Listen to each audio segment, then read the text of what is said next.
One question we get all the time is, why would I invest my hard-earned marketing dollars in your newsletter when I could just do one myself? It's true that you could produce your own newsletter. It's not impossible. It's hard, but not impossible. Sure, you could produce your own newsletter, but who would read it? Writing a newsletter is a big job in its own right. But what's the point of writing a newsletter if no one will read it?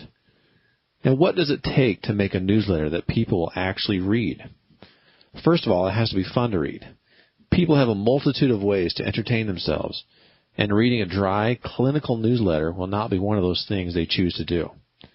The newsletter also needs to be accessible for people of all ages. Further, it needs a variety of content, images, and illustrations. The writing is tricky, too. It needs to be easy to read, but good enough to keep a person's attention and finish with a point. Usually when I explain this to a dentist, he agrees with me. But when I show him a copy of a Way Beyond newsletter, he really understands. Our newsletter sells itself. Just look at one. You can't help but read it and gain information from it. We work very hard with writers, graphic designers, and illustrators to prepare a newsletter that people will actually read.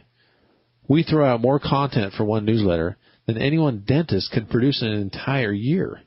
You could produce your own newsletter and hope that it produces results, or you could go with a Way Beyond newsletter and get proven results.